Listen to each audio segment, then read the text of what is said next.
It's April. It remarks the first anniversary of the Neurodiverse Voices podcast. It's also Autism Acceptance Month, and therefore, this month's guest will tell us all about his research. He is a clinical psychologist in CAMHS, an MRC Fellow at the University of Oxford's Department of Experimental Psychology, and he has been studying trauma and mental imagery on autistic young people. It was very insightful to hear all about his project. Please welcome Dr. Alex Lau-Zhu as this month's guest of the Neurodiverse Voices podcast. This is season 3 of the Neurodiverse Voices podcast. Hi everyone, welcome to the Neurodiverse Voices podcast today with Alex Lau-Zhu, and I hope I said it right. It's Lau-Zhu, right? Yes, that was perfect. Thank you.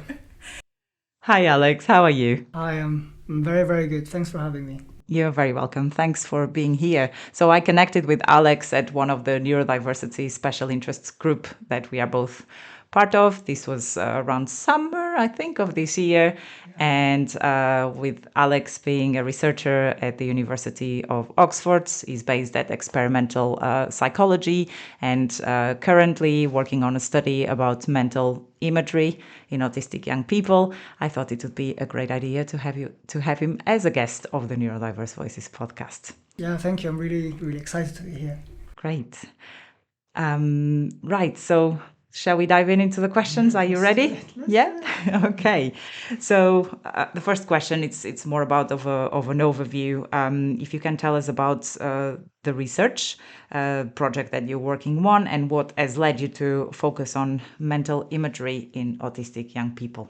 How did that came about? Yeah. So I am a clinical psychologist by background, actually, before I started this research position right now. And actually, I still work in the NHS as part of that role. I think it's really important when we do the mental health research to be working in mental health at the same time, actually. Sounds obvious, but not everyone does that. And my main kind of clinical specialism is trauma and anxiety in young people. Mm-hmm. And might not be surprising to you, but the young people that come to the sites where I work often are autistic. And I think there's been now increasing recognition that anxiety is very prevalent in autistic people, but trauma as well. I think that's there's more of an awareness for trauma maybe more recently, whereas anxiety maybe has been known for a bit longer. And I'm interested in some sort of research in understanding mental imagery, and might be helpful to maybe just like define what that. Yeah, that was going to be my next question. So I think that maybe the most common term that I can use to like immediately get to that meaning is like visualization. I think everyone would know what that means. But mental imagery can also be about any senses. So we can imagine visual things, but we can also imagine sounds, we can imagine smells, we can imagine like touch and physical feelings as well. So it's sort of multi-sensory. And in trauma, it's been recognized now for a very long time already that mental imagery is really, really important. Increasingly more in anxiety. And so in trauma, the classic example of mental imagery is that people after traumatic events will often experience intrusive memories of the trauma that kind of comes back to them out of the blue often, and sometimes they feel that brings a sense of like reliving the event, and that's obviously very, very, very scary and distressing. So sometimes those are called flashbacks, for example, or intrusive memories, but they are often like pictures in your head. But of course, one can also have flashbacks that are sound-based. Like for example, a common example is like road traffic accidents. The flashback might be of the sound of the car crash rather than necessarily of seeing the crash itself. And then when we think of anxiety, often people, when they're really worried and are really anxious, they also have images of imagining the worst that can happen to them. So imagining worst case scenarios, right? you're nodding, so maybe that you're like, oh, I can relate to that. Something I do myself. So I think we always, to some degree, have them. And in people that have anxiety problems, they tend to be kind of heightened and more distressing and harder to not listen to. So a classic example would be someone who's quite anxious about their health. They might have images of the worst thing that can happen. So maybe they will see themselves in hospital, in a hospital bed. So could be quite, they are very powerful, and often people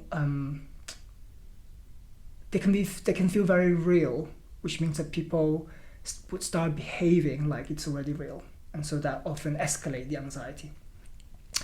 And so I talked quite a bit now about mental images in trauma and anxiety, and because autistic people are often present with anxiety problems, are often exposed to trauma as well, then one would think that what I said about mental images should apply to them as well. But actually there's very little research done in relation to how autistic people experience mental images of these sorts of events. And I've become really interested in mental imagery in autism because I've also come across, particularly from professionals and clinicians who have worked with autistic people, that they have the impression that autistic people that they work with, at least, don't have mental imagery.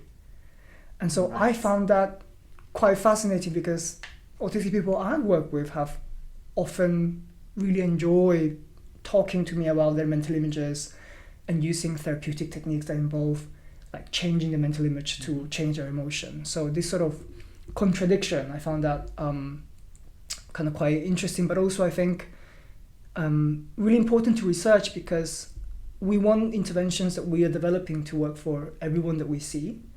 And I wouldn't want the case where clinicians then assume that mental imagery-based approaches don't apply to autistic people, kind of having those sort of assumptions and myths.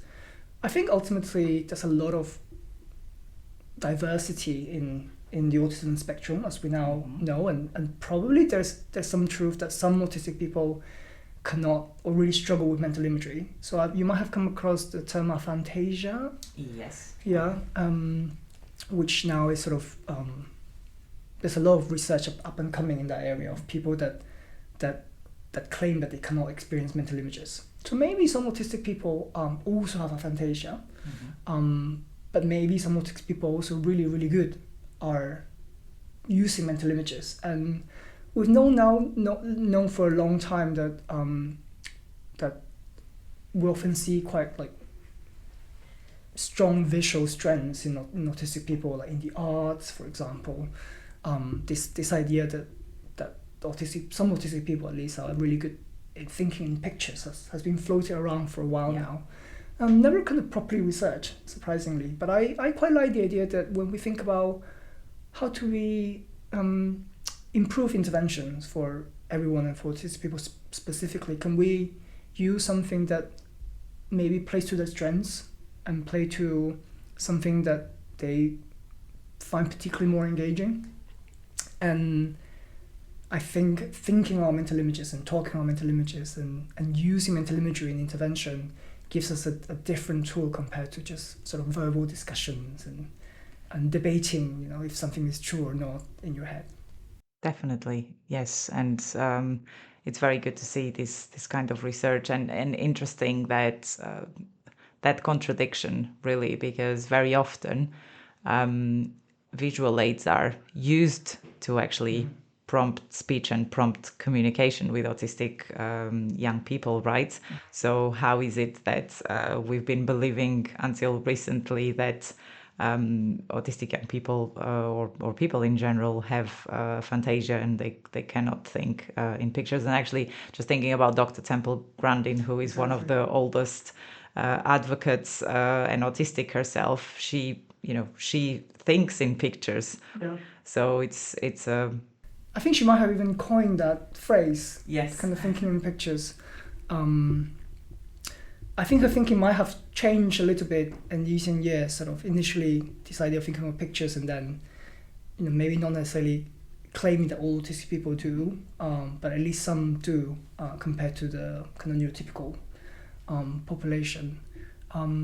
I think I think ultimately that I often have the impression that when we think about autism, that we tend to see like extremes actually, and so maybe it's true, as I said, that some really, really good imaginators of the visual domain, and some that can't, but they probably have skills and strengths in other domains. Yeah. It's about being diverse and being unique. Yeah, exactly. Everyone is their own self and will have unique. That's basically it. So taking a bit of a step back in terms of trauma, can we actually define trauma? Because we talked about car accidents, for example, and more, those kind of situations that are remarkable and that can have an impact and make you fearful and cause anxiety. But I am sure that simpler things, or things that we might see as being simpler and not a reason for trauma, like, and I'm thinking about bullying, for example, or situations in school, can also have a massive impact on autistic young people and and neurotypical children as well. But I just want to go a bit deeper on trauma and the definition and what it means. Yeah. Trauma is actually one of the areas that I'm doing quite a lot of research now in autistic individuals and young people. The definition of trauma is interesting because it's very controversial and highly debated. So in the context of post-traumatic stress disorder, which is a psychological disorder characterized by things like flashback, which I talked about, but also other symptoms like people would be avoiding things to remind them of the trauma. People would feel quite on edge and quite anxious when they get reminded of it. So that's called sort of hyperarousal, those sort of distressing bodily symptoms. They might struggle to sleep as a result, for example, and get really irritable. And the DSM-5, which is this, what does that stand for? It's a Diagnostic Statistical Manual for psychiatric conditions, which is the manual in the US, and has a list of all the psychiatric problems that have been studied and identified. And within that sort of book that psychiatrists would use to make diagnosis, the definition of trauma for PTSD is really, really specific. And so it's very much physical and sexual threat.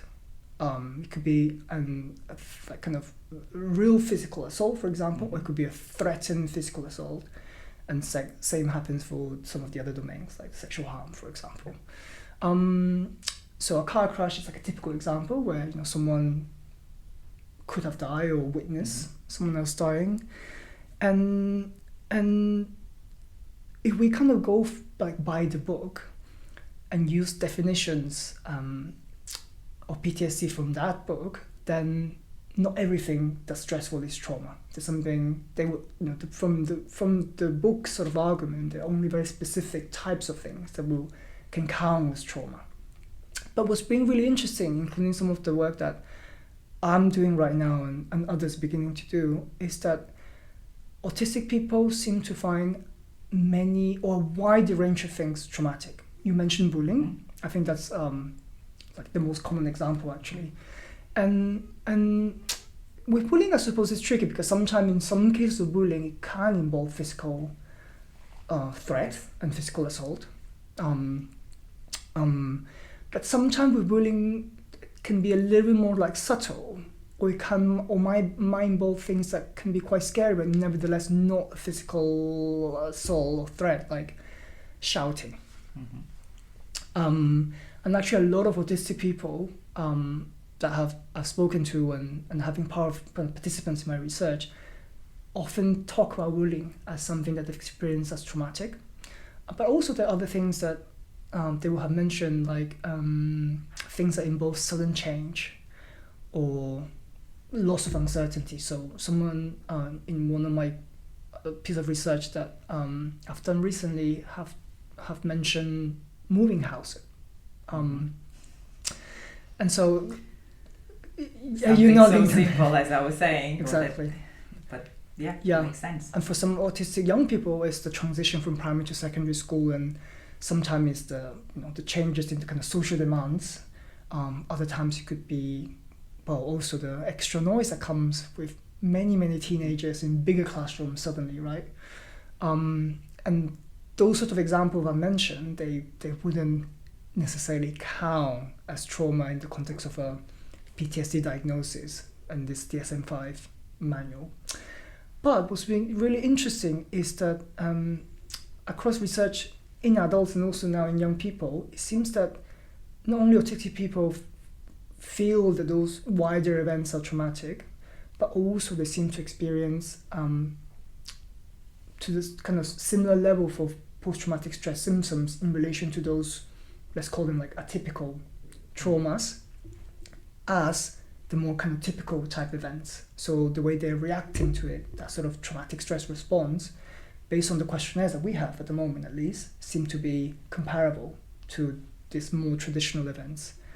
Are there any plans, do you know of any conversations that this could go to, these more typical events could actually be added to the diagnostics book as part of PTSD, or added as a different kind of trauma? Yeah, so there's interesting you mentioned that, because there's another manual, that's the European one, which is the ICD. I think they're now on the version 11. And in that book, when you look at the criteria for PTSD, the definition is a bit looser. Right. And it has maybe more room for like subjectivity. And actually, when we think about our psychological understanding of PTSD, or one of the kind of most prominent models of how we understand PTSD, it actually emphasizes a lot that what counts as traumatic is actually someone's subjective response. So that this idea of a sense of threat, that's what defines if it's trauma or not. Mm-hmm. And when we just use that subjective definition, that actually then can incorporate anything that an autistic person can find threatening. Yeah, that can be physical and Exactly. and psychological, and because it makes total sense that this is the case, thinking about sensory needs as well, because it could be, I don't know, again, I'm not a scientist, but I'm thinking that with the relationship between your body and your psychological sense, that something that's not physical might actually become physical, or the other way around, right? And therefore I think this should be, psychological trauma should definitely be included and taken into consideration. And I'm glad that in the European manual that's the case. Yeah. Yes. And the sensory aspect you mentioned, I think it's really relevant here actually. So there's not a lot of research looking at the nature of the mental images in response to traumatic events in autistic people. But there's some suggestion that perhaps if they are more sensitive to a wider range of stressful events, feeling like they're traumatic, and then therefore having more kind of traumatic stress symptoms as a result, maybe one reason that's the case is because they can develop strong mental images of those traumatic events. They over-remember. And why would that be the case? And maybe the sensory aspect you mentioned could be. So one of the I guess reasons scientists think that people develop flashbacks is because of the way we process a traumatic event. So when you're going through that trauma and your brain suddenly focuses a lot on the sensory details, you're kind of in shock, you're really stressed, your attention just focuses on all the little details, because maybe that might help you later on to kind of check what you needed to pay attention to.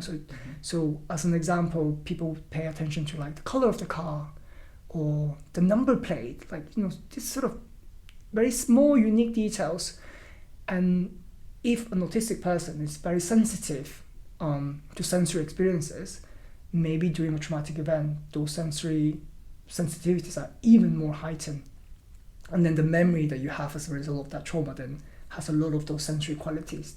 So if you remember that trauma, all those sensory things come back again. So it can be very, very overwhelming. Yeah. Well, it's good that even though I don't have the scientific knowledge, at least my brain takes me in the right direction to have a bit of curiosity to find out more about these things. Well, that's the beauty of having an autistic daughter, because you keep learning every day.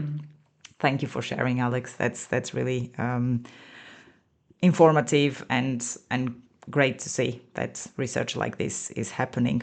So now moving a little bit to your work with CAMHS, how often do you see mental imagery contributing for anxiety and depression in autistic young people? I think you kind of touched base on this already, but maybe it's because I'm interested in mental imagery in the first place, and I always ask when I work with young people. I can't think of any autistic person who I work with to help with their anxiety or depression or trauma where mental imagery wasn't relevant. So I can, with depression, for example, actually the problem often is the lack of mental imagery in depression of positive events. So I remember working in during COVID, where an autistic person was really struggling with mood, not being able to leave the house as usual. This person really enjoyed traveling quite a lot, and that's something that COVID kind of took away from them for quite a long time. And one of the things that we did in therapy is actually to kind of generate mental images of kind of drawing from those memories from the past of all those holidays and trips that were very kind of meaningful and significant for that person, as a way to kind of boost their mood and motivation, and kind of create a sense of hope, actually, that maybe this is something that might not be happening right now, but it could still happen. And that was really well received, actually, and really, really powerful. And often, so that's an example of generating a positive image. But I've also worked with in cases in anxiety, for example, or trauma, where we try to kind of get rid of or manage a negative image. So I worked with a young person, for example, who had a really difficult memory of a peer conflict, and which involved the peer kind of throwing a glass of water at them at one point. Very, very cold, but also quite humiliated and feeling quite powerless when that image came back. And what we did with that image, which sounds a little bit kind of strange if you don't work in the kind of therapy world, but what we did is sort of this idea of editing the image to a different ending, for example, that would better match how they would have liked to have felt at the time. Mm-hmm. So this young person decided that what they wanted is to kind of have a towel that kind of wrapped around them, mm-hmm. To dry themselves up, but also then as a way to feel a sense of comfort, protected, and we did that just in their imagination. That didn't happen in reality, but we did that in their imagination, and often the effects are really immediate. They working mental imagery doesn't have to be working with reality. Actually, I think that's the beauty of it, is that we can do anything with it. There's no limit, actually. And with young people, I think there's a sense of creativity, mm-hmm. and maybe even agency. Like I can decide what that image looks like, where it goes. I can put my favorite things. I have young people that as part of trying to kind of boost that sense of comfort and feeling love, they often bring their friends into their images, or maybe not the whole face or the whole person. Sometimes it's like just, my friend has this really beautiful blue eyes, and whenever I kind of think about them, that immediately makes me feel really comforted. So there's no one size fit all. I think that's what I like about using mental imagery, and autistic young people that I can think of where I've done this sort of work, they've all really loved it. So one of the projects that I'm thinking about doing is to interview clinicians who have who do kind of therapies with autistic people and ask about their experiences of asking about mental imagery, using mental imagery for anxiety or depression or trauma, to really understand kind of what's going on there.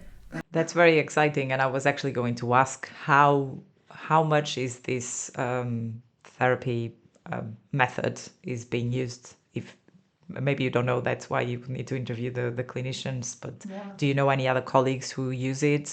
So within like kind of CBT or cognitive behavioral therapy, so that's an umbrella term for a range of approaches where we think about thinking processes and actions and behaviors that might be keeping anxiety or depression or traumatic stress going. And within that, imagery techniques could be part of that, but actually it's not used as much as they could be, I think. Often our therapies, CBT interventions particularly, can be described as very verbal heavy. So an example of that would be if I ask you, like, what's going through your mind? I would expect a sentence that you would tell me back, as opposed to like, me, what's going through your mind is just a picture that popped up.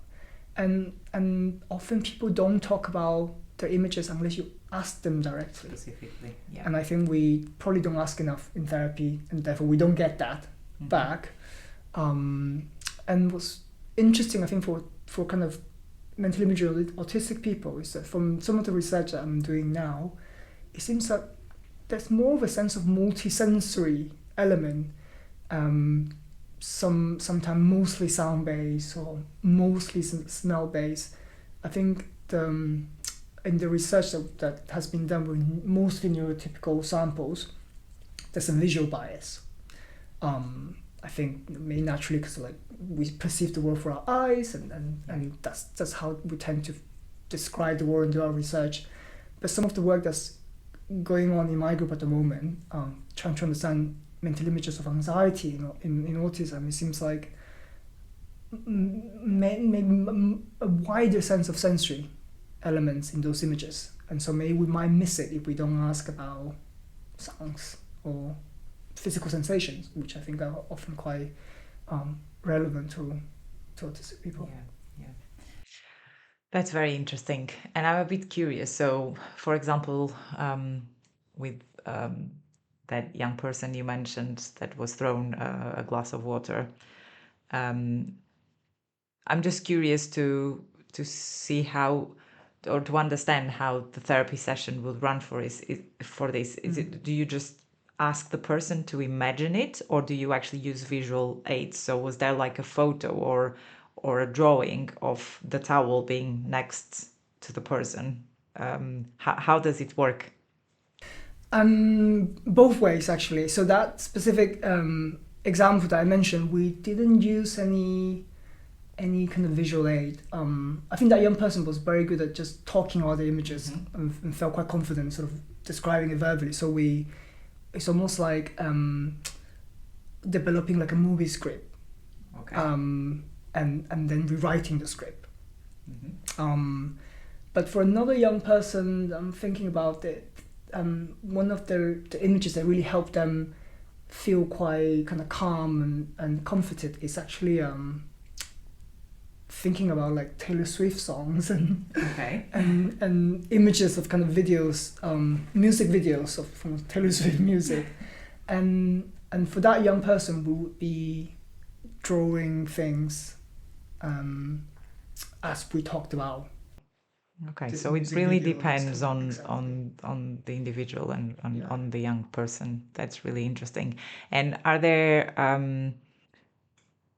have you done any research with non-verbal or partially verbal autistic people? Is that possible? Because you kind of need to talk through your mental imagery. How would that work? Or do you have any thoughts on that? I haven't personally, actually, just because of how my service is set up. Mostly we see young people who are, at least for direct therapies, we see young people that are verbal.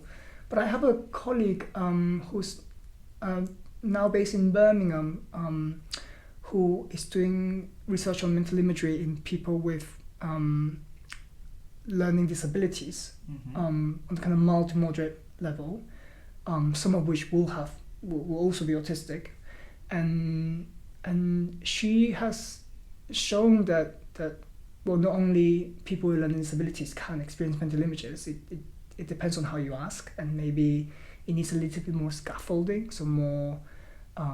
Sometimes there might be a supporter there, for example, that they're really familiar with and really know their communication style, and using them to kind of access what's going through in their minds. And I think it could be definitely potential for it to be adapted, but not a lot of that work at the moment, actually. But I think that's a really important area.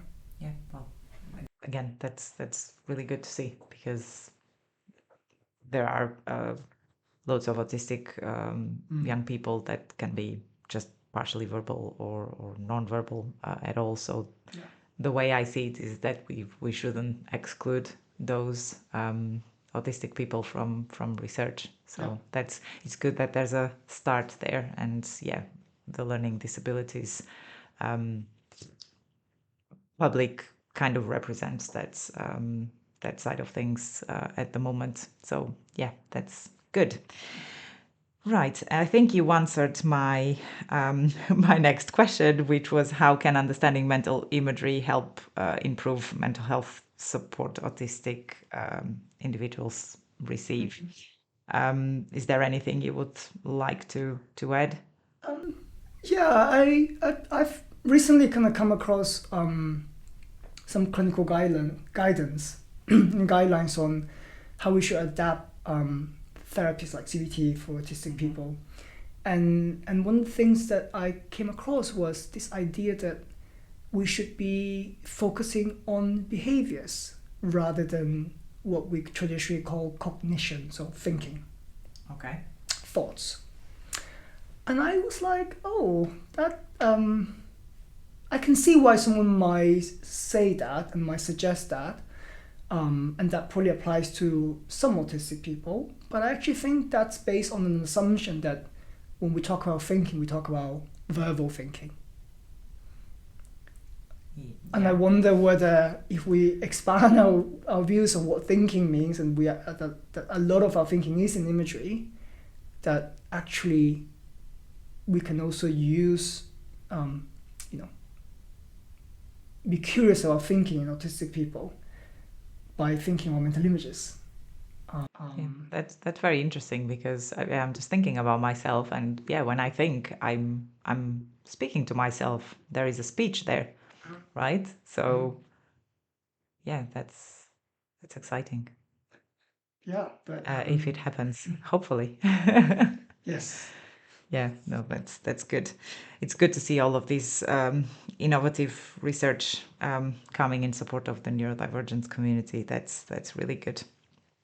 So another one that I think we kind of touched base on is if there are any particular therapeutic strategies that have proven effective with managing anxiety and depression by using mental imagery. Yeah. Well, some of the techniques that I mentioned are a part of our tool set, I suppose. But you probably won't find that surprising, but there's very little research on first of all, on mental imagery in young people in general, let alone in autistic young people. But I find that quite interesting, because there's something about mental imagery that I think it really gets to emotions quite quickly. There's that saying of a picture is worth 1,000 words, and I think there's something about having an image that it somehow is like it really packs a lot in of information. So whereas I think words, you can kind of go pages and pages, somehow in an image there's memories, there's also feelings, there's also meaning, and it just does that in a very kind of condensed way. And I think when an image comes up, often it's just like a few milliseconds, your body immediately feels. And I think that's why it makes me really interested to understand mental images more because I think that can maybe give us some important clues on how do we improve intervention for mental health in young people. And I wouldn't want that to not be useful for autistic people if people think mental imagery is not relevant for autistic people. Let's just focus on behaviors. Yeah. So, Alex, what changes would you like to see in mental health services like CAMHS to support autistic young people with trauma-related mental health challenges? I think what I'm going to say probably applies to just mental health in general for autistic people. The thing that comes up first is maybe seeing less fragmentation of how services work. I think we have autism services that are mainly for diagnosis, very little post-diagnostic support unless they're kind of special cases. And then we have sort of mental health services for young people. But often young people, a lot of autistic young people would go to those services, but often practitioners and clinicians don't necessarily feel very confident working with autism. And I would like to see more kind of maybe connection between those two, maybe a system or pathway where the experience for families and young people is more integrated and seamless. So not like you get a diagnosis, now you somehow on a different waiting list and different structure, different groups of people. And I think when we think about the experience of the families, then we might actually organize our services differently. And in trauma in particular, one of the things that's really difficult for families and young people is repeating their stories. You often end up retelling that story to different people. Million professionals. I think that applies to all mental health, but with trauma in particular, that's often not very helpful and very distressing. And if we can avoid that, that would be good. Yeah, I like that idea a lot. That it would be a lot more inclusive as well, right?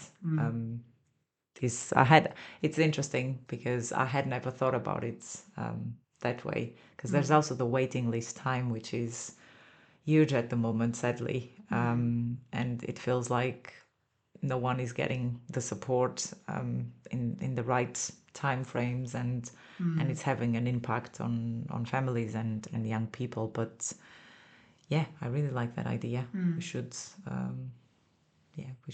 I don't know, do something to get Alex's idea implemented. Listen to Alex if you are part of the national health system. So what's one key takeaway you would like listeners to remember about your work and its impact? One or two. We can go two if it's too difficult to summarize in one. Yeah. I think maybe it's a key one is be curious about mental images in autistic people, autistic young people. I think that might give you an access to the lived experience that you haven't had before if you ask them about mental images. Yeah, I think after I've seen your presentation when we met, I started thinking more about it, because I just think it doesn't happen. And as we were saying, you think in words. So even though I love pictures, so one of the things I really like doing is to go back to old photo albums and, look at those pictures and kind of relive the moment. And as you were saying, one picture can mean 1,000 words just by looking at one image. But yeah, I think it's good to have that different perspective. And yeah, of course there are the negative sides of imagery, the ones based on trauma. But if we can use that to and turn it around into a strength, like with some of the examples you shared, I think that's great. The same way that the negative one will have that kind of negative impact, we can use that, reimagine them essentially. I think there's a lot of potential for those approaches to really help us have better approaches for autism mental health. Yeah, in therapies. So yeah, that's great. So Alex, who's the biggest support on your research journey and your focus on autistic young people? I'm like quite a lot of people that support me in different ways. That's fun. Takes a village sometimes. Yeah.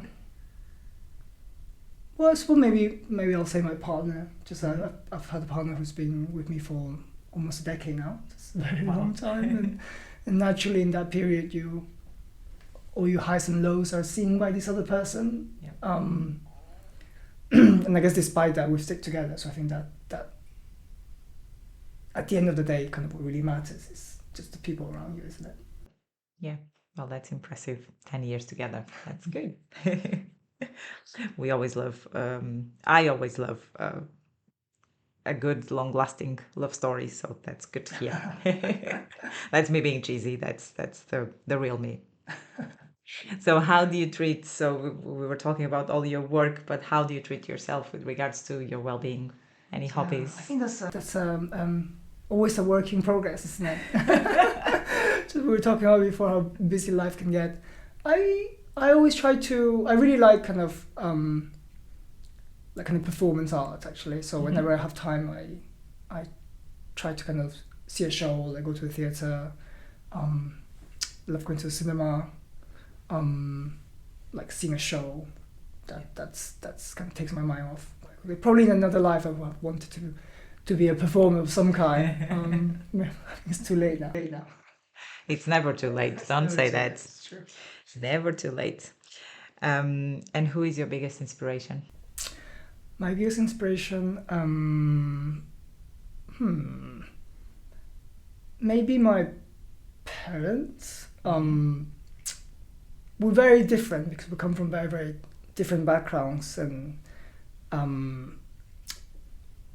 my parents moved actually from China, from kind of a very poor city, abroad for a better life. And I think that sense of like work ethics and like to some extent sort of sacrifice and working really, really hard, despite us having different career choices and trajectories. I think that's maybe a share value, and that I guess that has helped me to stay resilient in moments that have been very difficult. Yeah, that's lovely to hear. It's good when we get inspired by our own family. It's, yeah, as you say, it helps us being resilient, and when we have the examples of hard work and changing things for the better of the family and your own children, that's really good to see. And if you were a superhero or had a superpower, who or what would that be? A superpower. Well, I guess I alluded to kind of, my parents came from China, and actually I grew up in Peru, which is in South America. Oh, interesting. Have friends and family in different bits of the world. So I've been in the UK now for almost 17 years, which is really crazy. Wow. It's really long. It's probably the longest, the place where I've spent the most time ever in my life. And I've become quite tired of long haul flights these days. So if I could just teletransport myself, I think that would make life so easier. Yeah. I can also go to the summer very quickly, Yeah. And you could also, go to different conferences and different countries, and spread the word about your mental imagery research. That's true. Hopefully it doesn't make me too lazy, which is maybe the downside. That's a downside of technology. I feel these days, because I think it makes our brains lazier, like sat navs, and you can do everything with technology. But I wouldn't even know how to do a maths calculation, like a division. I can sum, I can multiply, but if I were to get a pen and a paper and divide some numbers, I don't think I would be able to, which is really bad. Like mental, I'm not very good at remembering directions, and I think just because of relying on Google Map, don't have to mentally put myself in this city. Yeah, you just follow instructions and that's it. But yeah. Which is why it's nice to do this in person, actually. Yes, exactly. And that's why I prefer to do these interviews in person, but that's not always possible because some guests are far away. But yeah, I will do my best to always have in-person interviews like this one. And what are your hopes for the future? But in general, I would say for the autistic community. I think